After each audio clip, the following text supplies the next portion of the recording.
Tuhan firman-Mu ajaib, kekal meski gunung menghilang. Tiada huruf yang gagal, tak terpatahkan sia-sia. Hidup seperti-Mu ya Allah, lebih dari emas. Aku bersaksi kitab-Mu, kitab yang suci. Terdengarkan firman-Mu, hibur hati yang luka. Terangilah langkahku kemanapun ku pergi. Biarkanlah firman-Mu berkuasa atasku. Ubahkanku, bebaskanku, ku mau menyenangkan-Mu. Ku mau menyenangkan-Mu. Salam jumpa pemirsa terkasih, saya menyambut Anda sekalian dimanapun Anda berada. Dalam episode terbaru, program studi harian kita Semua Kitab Suci. Saat ini kita masih mempelajari Perjanjian Lama. Kita telah sampai di kitab Yesaya, kitab nubuat yang pertama. Dan salah satu kitab nabi-nabi besar dalam Perjanjian Lama. Kita sudah sampai di pasal 23-24. Saya ingatkan Anda bahwa dalam episode sebelumnya, kita secara khusus telah berbicara tentang Eliakim yang jujur, yang Tuhan bawa, dan bukan Sebna, si pengkhianat yang gagal. Inilah cara Allah dalam berurusan. Ia menyingkirkan yang pertama dan meneguhkan yang kedua. Ia gagal, Saul gagal, tetapi Tuhan mendatangkan Daud. Adam yang pertama gagal, lalu Kristus datang. Adam terakhir, manusia kedua, Tuhan dari surga. Kehidupan Anda dapat sukses saat Anda berpegang erat pada Kristus. Kristus adalah alasan dari kesuksesan hidup. Untuk mulai, izinkan saya untuk menyambut tamu kehormatan di studio, seorang hamba Tuhan, Saudara Yosef Riyad. Selamat datang, Saudara Yosef. Selamat datang. Kami juga menyambut hadirin di studio, selamat datang. Apa yang Anda rasakan ketika mempelajari Yesaya? Kitab yang begitu kaya? Faktanya firman Allah itu menakjubkan dan firman-Nya hidup, aktif, dan benar. Semua janjinya benar. Ada kekayaan dalam diri para nabi yang tidak ada di bagian lain dari Alkitab. Tuhan memberkati. Pemirsa terkasih, kita akan mulai studi hari ini sebentar lagi. Kita akan kembali lagi berjumpa setelah rehat.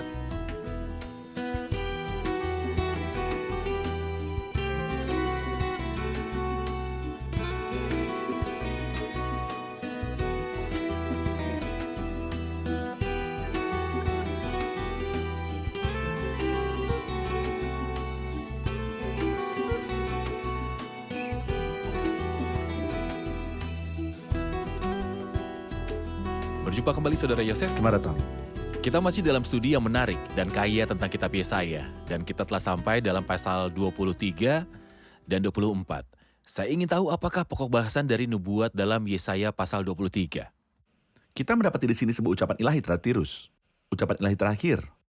Dari seri ucapan ilahi yang dimulai dari pasal yang ke-13 dan berlanjut sampai pasal yang ke-27. Lalu sebuah bagian lain dimulai. Inilah ucapan ilahi nomor 10. Seperti yang Anda ingat dalam pasal yang ke-13, ucapan ilahinya adalah terhadap Babel.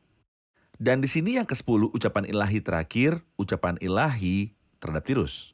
Dan mungkin Babel dan Tirus memberi kita, maksud saya mereka mengingatkan kita akan sesuatu. Raja Babel dalam pasal 14 adalah sebuah simbol dan gambaran dari iblis. Dan Raja Tirus dalam Yeskiel 28 juga adalah sebuah gambaran dari iblis. Izinkan saya berkata dengan cara lain, Babel mewakili dunia religius dan Tirus mewakili dunia komersial. Tirus adalah kota yang sangat kaya, sangat penuh sukacita, persis seperti dunia komersial pada zaman sekarang. Namun ada dunia religius, yaitu Babel. Allah menghakimi Babel dan Allah menghakimi Tirus.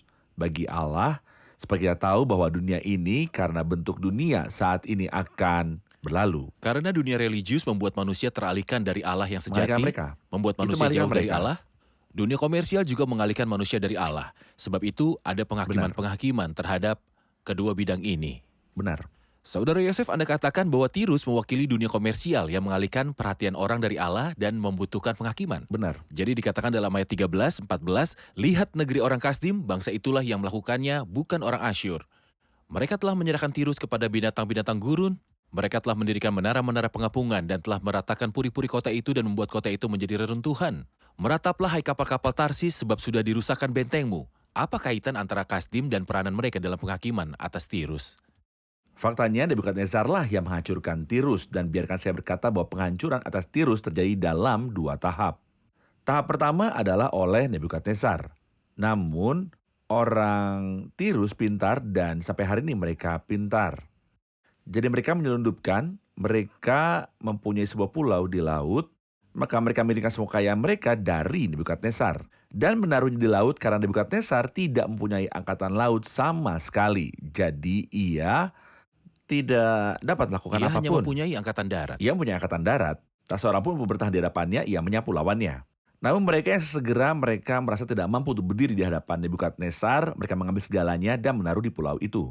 Jadi Nebukadnezar tidak bisa melakukan apa-apa selain menjadi jengkel dan membakar semuanya karena dia tidak mendapatkan keuntungan apapun dari Tirus. Ia biasa merebut kota-kota dan menjarah rampasan. Mereka tidak menyisakan apapun. Baik, Namun itu diulangi lagi oleh Alexander Agung. Dan Alexander Agung mempunyai kekuatan angkatan laut yang besar. benar. Sebab itu kekuatan angkatan laut Alexander Agung tidak menyiksakan apapun di Tirus dan sepenuhnya menghancurkan Tirus. Kita membaca ini secara lebih rinci dalam kitab Yesaya 26, 27, serta 28. Lalu penghakiman dilakukan sekali oleh Nebukadnezar atau bangsa Kasdim Ya. dan sekali lagi Baiklah. oleh Alexander Agung. Benar. Ini menuntun kita ke pasal... Serangan Alexander Agung adalah pukulan terakhir. Benar. Benar. Ini menuntun kita ke pasal 24. Pasal 24 jika kita harus memberinya judul tentang apakah pasal ini. Faktanya, pasal ini adalah peristiwa-peristiwa yang menakutkan dan akhir yang mulia. Beberapa orang menyamakannya dengan kitab Wahyu. Serangan-serangan yang berturut-turut dan ini adalah Wahyu. Ya. Karena itu banyak orang tidak suka mempelajari kitab Wahyu. Karena sudut pandang mereka itu adalah berbagai tulah dan kutuk. Jadi mengapa terjadi semua kesulitan itu? Namun kesulitan akan datang bagaimanapun juga. Entah Anda membaca atau pelajarinya atau tidak membaca atau mempelajarinya. Kesulitan akan datang bagaimanapun juga. Jadi pasal ini adalah peristiwa yang menakutkan tapi akhirnya mulia. Benar. Persis seperti kitab Wahyu. Yang dimulai dengan serangan-serangan yang beruntun, namun sebuah akhir yang mulia ada di akhir pasal. Dikatakan, bulan purnama akan tersipu-sipu dan matahari terik akan mendapat malu, sebab Tuhan semesta alam akan memerintah di Gunung Sion dan di Yerusalem. Dan ia akan menunjukkan kemuliaannya di depan tua-tua umatnya sebagai sebuah gambaran kemuliaan yang akan datang entah di sisi surgawi atau duniawi. Jadi penghakiman-penghakiman di seluruh pasal sebelumnya diarahkan kepada bangsa-bangsa dan manusia. Semua itu persis sampai kepada nama-nama tertentu. Ayat 24 ia memulai dengan berbicara menyerang bumi. Sesungguhnya Tuhan akan menanduskan bumi dan akan menghancurkannya, akan membalikan permukaannya dan akan menyerahkan penduduknya. Tentang negeri manakah ini? Apakah negeri tertentu secara geografis atau secara Saya umum? pikir di sini negeri artinya bumi secara keseluruhan karena ia berbicara tentang hari Tuhan dan ini akan terjadi pada hari Tuhan dan dalam hari Tuhan penghakiman akan menimpa semua orang dan semua negeri karena nyatanya Allah tidak dimuliakan oleh orang-orang dan negeri-negeri ini kecuali oleh orang-orang percaya. Mereka akan diangkat saat pengangkatan ketika Kristus datang untuk mengangkat orang-orang percaya. Orang jahat akan tetap tinggal dan murka Allah dinyatakan dari surga terhadap semua ketidaksalehan dan ketidakbenaran manusia.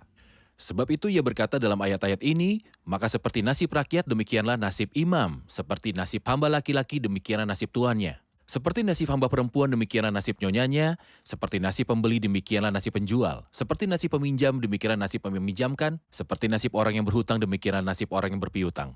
Bumi akan ditanduskan setandus-tandusnya dan akan dijarah sehabis-habisnya sebab Tuhanlah yang mengucapkan firman ini. Bumi berkabung dan layu, ya dunia merana dan layu. Langit dan bumi merana bersama. Saudara Yosef mohon jelaskan tentang penghakiman yang inklusif. Antara imam dan rakyat, antara hamba dan orang merdeka, di hadapan penghakiman Allah. Baiklah, jika saya memberikan poin singkat tentang pembagian pasal ini. Jika saya berkata bahwa dari ayat 1 sampai 3, Tuhan campur tangan dengan penghakiman yang mengerikan, dan ia menunjukkan sikap tidak pilih kasih. Inilah pertanyaan Anda yang saya akan kembali Oke. nanti. Dari ayat yang keempat sampai ayat yang ke-12, kita menemukan bahwa mereka melanggar perjanjian kekal yang sudah dari zaman Nuh. Mereka melanggar perjanjian kekal, sebab itu tidak ada yang akan dihasilkan untuk itu selain runtuhnya kota yang terbuang. Jadi Tuhan bermaksud untuk menghancurkan dan merobohkan karena kejahatan manusia telah berlipat ganda.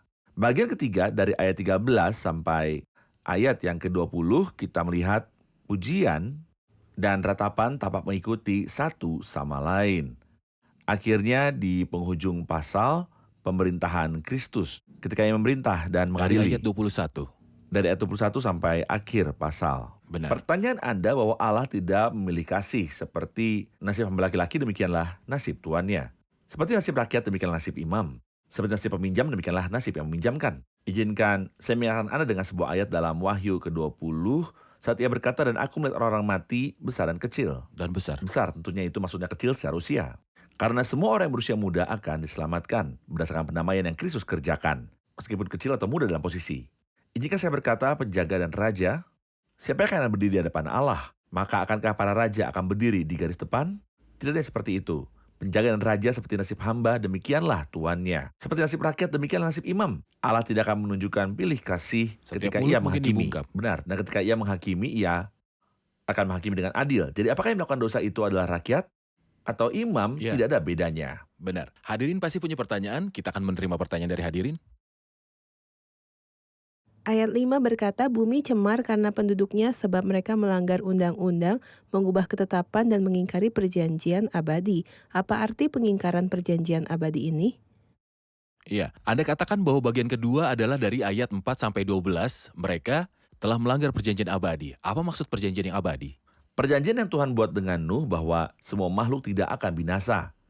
Perjanjian ini ditulis dalam Kitab Kejadian pasal yang ke-9. Jadi kenapa kini Allah boleh dikatakan mengubah perkataannya? Amit-amit jadi ia ingin buat orang-orang binasa dari seluruh bumi? Faktanya bukan Tuhan yang mengubah perkataannya. Mereka yang melanggar perjanjian yang abadi. Bagaimana mereka melakukan itu? Bumi cemar karena penduduknya. Sebab mereka melanggar undang-undang, mengubah ketetapan dan mengingkari perjanjian abadi. Sebab itu sumpah serapah akan memakan bumi. Yang artinya kutuk akan datang karena orang-orang itu menjadi pemberontak terhadap Allah. Saya pikir kita telah membaca perkataan ini sebelumnya dalam Yesaya 1 ketika ia berkata, jika kau menurut dan mau mendengar, maka kamu akan memakan hasil baik dari negeri Iya. itu. Tapi jika kamu melawan dan memberontak, maka kamu akan dimakan oleh pedang. Kita akan menyaksikan laporan, kemudian kita akan melanjutkan studi ini. Kami menyimpulkan dari penghakiman yang terjadi atas beberapa negara berbeda, beberapa hal penting. Yang pertama, penghakiman dimulai di rumah Allah, karena itu kita menemukan penghakiman atas orang-orang di zaman dahulu. Yang kedua, Tuhan datang kembali untuk mengasihani umat-Nya. Ketiga, kita melihat Allah selalu memiliki suatu umat yang tersisa dan setiap zaman, setelah setiap penghakiman, bahkan kerajaan-kerajaan yang begitu jahat. Keempat, aturan umum dalam nubuat bahwa itu memiliki penggenapan yang dekat dan memiliki penggenapan yang jauh di masa depan pada harinya Tuhan. Maksud dan tujuan Allah adalah kemuliaan Putra terkasih-Nya, yaitu Tuhan Yesus Kristus. Saudara Yosef, ketika Anda membagi pasal, Anda mengatakan bahwa ayat-ayat dari 13 hingga 20 adalah tentang bersorak dan meratap. Benar. Dua potret yang berbeda. Dari mana asal sorak-sorai dan ratapan? Dari siapa? Nah, sorak-sorai abadi sedang menunggu orang-orang saleh dan orang-orang jahat ditunggu oleh ratapan kekal. Jadi, misalnya dalam ayat 14, dengan suara nyaring mereka bersorak-sorai demi kemegahan Tuhan mereka memekik dari sebelah barat. Sebab itu permuliakan Tuhan di negeri-negeri timur. Berilah kemurahan kepada Tuhan, maka kita menemukan kata-kata lain dalam ayat 16. Tetapi aku berkata, kurus merana aku, celakalah aku sebab para penggarong menggarong, ya terus menerus. Mereka melakukan penggarongannya, hai penduduk bumi kamu akan dikejutkan. Akan masuk lubang dan jerat, lalu ada pujian ketika Tuhan datang. Seberapa orang-orang saleh yang menantikan dia akan bergirang. Saya pikir perkataan ini mempersiapkan perkataan dalam bagian terakhir, di mana ia berkata bahwa Tuhan telah memerintah. Namun seberapa banyak itu menjadi teror bagi orang jahat. Tidak, Kristus akan datang dalam api yang menyala-nyala, mengadakan pembalasan terhadap mereka yang tidak mau mengenal Allah dan tidak mentaati Injil Yesus Tuhan kita. Setelah Anda menunjuk pada nyanyian yang bagus dan juga ratapan yang berkata, kurus merana aku, dalam ayat 18, maka yang lari karena bunyi yang mengejutkan akan jatuh ke dalam pelubang, dan yang naik dari dalam pelubang akan tertangkap dalam jerat. Sebab tingkap-tingkap di langit akan terbuka dan akan bergoncang dasar-dasar bumi. Tingkap-tingkap di langit mengingatkan saya akan sebuah nubuat yang dikatakan tentang Kristus atau firman yang dikatakan tentang Kristus. Ketika semua ombak telah melewatinya, Tuhan mengirimkan air terjun kepadanya. Dia mengirimkan air terjun pada Kristus dan dia adalah pengganti di kayu salib. Di sini ada penghakiman tingkap-tingkap dikirim. Mohon beritahu saya tentang si pengganti ketika dia menderita dan penghakiman Allah yang datang ke atasnya. Lalu penghakiman dari Allah yang akan turun ke atas orang-orang yang menolak karya Kristus di kayu salib. Benar, penghakiman-penghakiman pada zaman dahulu ada 3.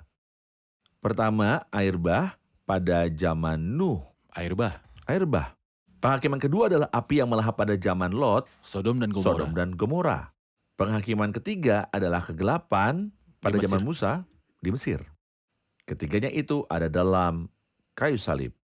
Kita membaca tentang samudera raya berpanggil panggilan, atau dalam Mazmur 69, selamatkanlah aku ya Allah sebab air telah naik sampai ke leherku. Aku tenggelam ke dalam rawa yang dalam, tidak ada tempat bertumpu. Kita membaca tentang api dalam Mazmur 22, hatiku menjadi seperti lilin, hancur luluh di dalam dadaku. Dalam Ratapan 1 ayat 13, dari atas dikirimnya Dia api mengirimkan. masuk ke dalam tulang-tulangku. Jadi api yang melahap korban-korban persembahan pada zaman dahulu. Turun ke atas Kristus, maka datanglah kegelapan. Kita tidak pernah merupakan 3 jam kegelapan. Ia yang terlindungi dalam Kristus, yang percaya akan karya Kristus, diselamatkan. Karena orang lain telah menanggung hukuman ini yang adalah penggantiku yang penuh kemurahan, Tuhan Yesus Kristus. Ia yang menolak Kristus sebagai penggantinya tidak ada seperti itu seperti yang Anda inginkan.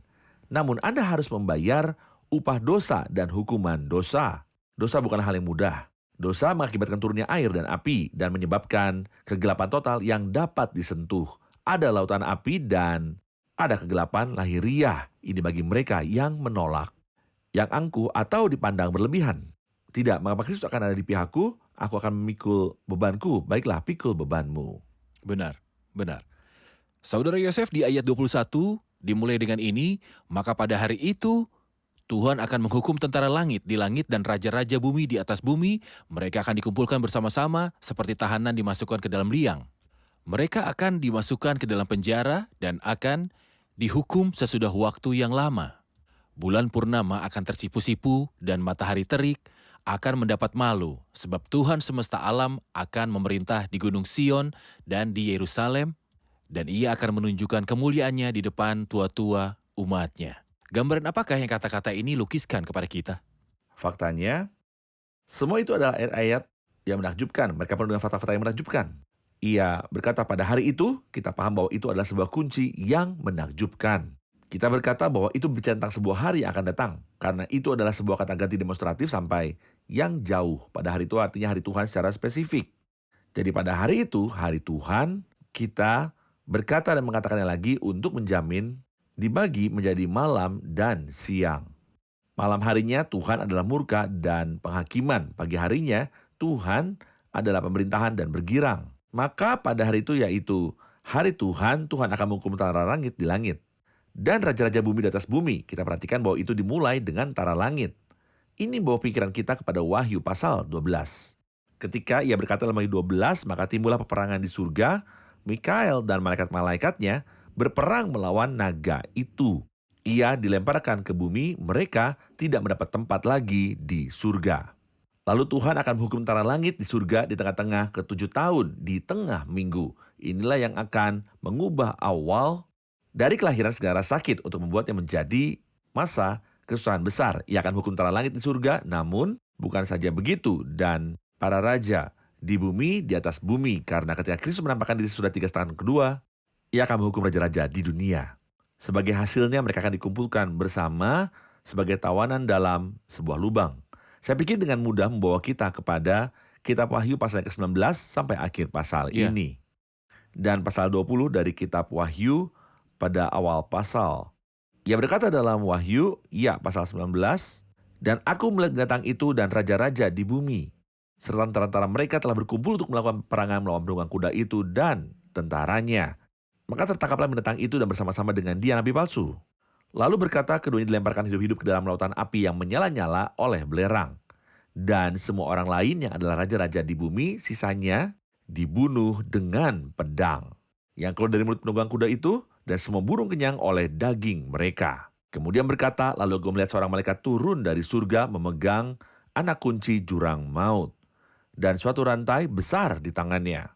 Ia menangkap naga si ular tua itu, yaitu iblis dan setan. dan ia mengikatnya 1000 tahun lamanya. Perkataan di sini adalah tentang 1000 tahun untuk pertama kali. Ia berkata di sini dalam Yesaya, dan akan dihukum sesudah waktu yang lama. Ya, Berapa banyakkah waktu yang lama itu? Kitab Wahyu menetapkan itu sebagai 1000 tahun. Dia menyebut itu waktu yang lama. Wahyu menentukannya sebagai tepat 1000 tahun. Pada hari ketika Tuhan memerintah. Bulan purnama akan tersipu-sipu dan matahari terik akan mendapat malu sebab Tuhan semesta alam akan memerintah di gunung Sion. Sebagai tambahan, ia mengatakan sebuah pernyataan yang indah, kemuliaan di depan tua-tua. umatnya. Kemuliaan di hadapan tua-tuanya ini membawa pikiran kita kepada 24 tua-tua yang terdapat di kitab Wahyu. Ya. Kita membaca tentang 24 tua-tua dalam kitab Wahyu yang mewakili orang-orang tebusan dari perjanjian lama dan perjanjian baru. Sebuah kemuliaan ada di hadapan mereka. Kristus akan memerintah dan kita akan memerintah bersama dia dari surga. Ada orang-orang lain yang akan memerintah dari bumi. Setelah Allah memurnikan surga dari tentara langit dan bumi telah dimurnikan dari mereka yang jahat, lalu Kristus akan memerintah Raja Damai. Tuhan memberkati Anda, Saudara Yosef. Saya benar-benar menikmati mempelajari bagian-bagian yang kayak ini. Kita akan menerima pertanyaan dari hadirin. Ayat 1 dalam pasal 24 berkata sesungguhnya Tuhan akan menanduskan bumi dan akan menghancurkannya dan membalikan permukaannya dan menyerahkan penduduknya. Hal mengosongkan bumi di sini akankah membawa kita kembali karena bumi pada mulanya di dalam kitab Kejadian ini belum berbentuk dan masih kosong. Iya, adakah kesamaan antara kedua gambaran itu? Jika kita kembali ke Yesaya 45 ayat 18, kita akan menemukan sebuah pernyataan indah yang penting. Ia menciptakannya bukan supaya kosong, tetapi ia membentuknya untuk didiami. Dikatakan bahwa karena dosa iblis, bumi dihancurkan dan menjadi kosong. Maka inilah manusia sayangnya. Ia berkata sesungguhnya Tuhan akan menanduskan bumi dan akan menghancurkannya, akan membalikan permukaannya dan akan menyerahkan penduduknya. Lalu kita membaca dalam ayat 10, kota yang kacau riuh sudah hancur. Kata yang sama yang ada dalam Kejadian pasal 1, bumi belum berbentuk dan kosong, toho dan boho. Di sini, kota yang terbuang adalah toho. Setiap rumah sudah tertutup, tidak dapat dimasuki. Seperti yang kita ingat bahwa dalam Mazmur 46, pergilah padanglah pekerjaan Tuhan yang Mengadakan, pemusnahan di bumi. Jadi Allah marah pada manusia jahat ini. Jadi ia mengubah Firdaus menjadi sebuah kehancuran karena kejahatan manusia. Benar. Saudara Yosef, kita sudah sampai di akhir episode. Tuhan memberkati. Kita akan rangkum bersama hadirin di studio.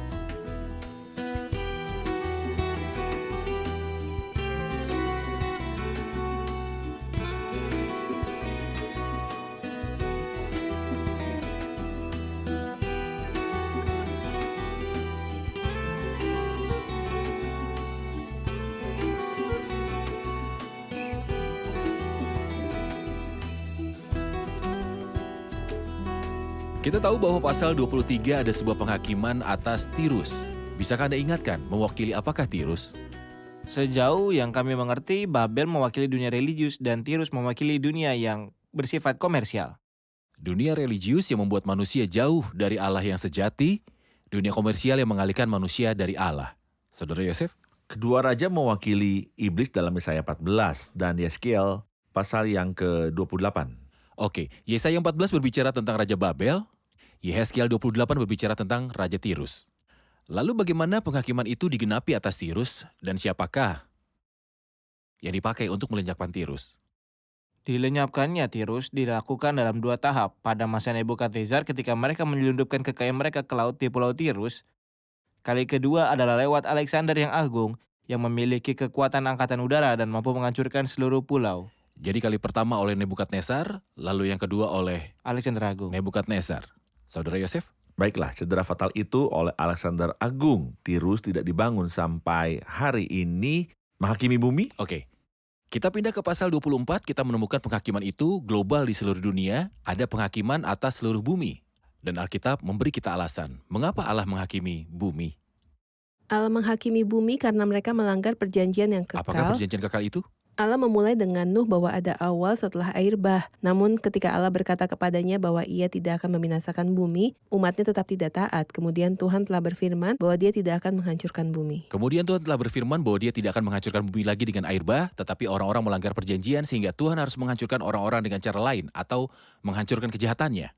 Bagaimana Saudara Yosef? Nah, perjanjian dengan Nuh adalah agar tidak seorang pun akan bunuh karena darah sangat penting bagi Tuhan. Di sini kita melihat hari ini betapa seringnya membunuh begitu murah dan bagaimana di seluruh dunia hal termudah adalah membunuh seorang manusia. Ini disebut perjanjian abadi karena bersifat holistik ke seluruh bumi. Seluruh bumi. Namun yang terjadi setelah perjanjian Allah dengan Nuh adalah khusus untuk bangsa itu, bukan untuk Benar. seluruh bumi. Benar. Tuhan memberkati Saudara Yosef, terima kasih. Baiklah. Terima kasih semua, Tuhan memberkati. Pemirsa terkasih, kami tahu bahwa ketika Tuhan menghakimi dan mengutuk orang, Ia tidak pilih kasih dan tidak akan membedakan wajah orang tua, membedakan wajah pemuda, atau membedakan wajah orang miskin atau orang kaya. Seperti pada hari penghakiman, semua orang akan berdiri setara di hadapan Allah. Setiap mulut dapat dibungkam dan seluruh dunia dapat dimintai pertanggungjawaban kepada Tuhan. Tidak ada yang menjadi perantara bagimu pada hari penghakiman. Baik uang maupun posisi tidak akan membantu Anda dan Tuhan tidak akan pilih kasih. Maka semua rahasia akan terungkap. Satu-satunya hal yang akan membebaskan Anda sehingga tidak harus berdiri pada hari penghakiman di hadapan Allah, Hakim yang adil, adalah bahwa Anda menerima pengorbanan Kristus sekarang. Anda menerima karya Kristus sekarang. Pesan yang berulang ini, yang kami tidak pernah bosan mengulanginya di setiap episode, setiap hari, siapapun yang percaya kepada Kristus tidak akan dihukum, tetapi telah pindah dari maut kepada kehidupan. Orang-orang di semua agama merasa takut tentang hari penghakiman. Orang-orang dengan berbagai cara ibadah merasa takut tentang hari penghakiman di mana kita berdiri di hadapan Allah. Namun untuk merasa aman dan tidak perlu berdiri di sini pada hari manapun, Anda harus berdiri dekat kayu salib Kristus dan menerima pengorbanan Kristus. Jika Anda menerima pengorbanan Kristus yang dihukum bagimu di kayu salib, yang menanggung hukuman bagimu, Anda akan terbebas dari hukuman ini dan Anda tidak akan dihukum, tetapi pindah dari maut kepada kehidupan. Kabar baik, saya berharap oleh Roh Kudus bahwa Roh Kudus menyentuh hati Anda dan Anda menerimanya sehingga Anda akan memperoleh keselamatan kekal. Saya akan menjumpai Anda di episode selanjutnya, kiranya Tuhan besertamu.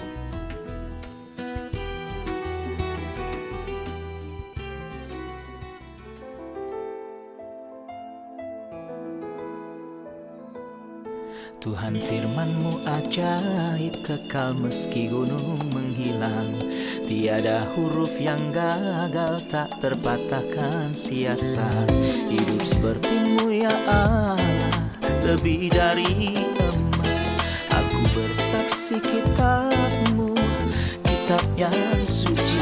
Mendengarkan firman-Mu, hibur hati yang duka. Terangilah langkahku kemanapun ku pergi. Biarkanlah firman-Mu berkuasa atasku. Ubahkanku, bebaskanku, ku mau menyenangkan-Mu. Tuhan firman-Mu ajaib, ubah dan bebaskan aku.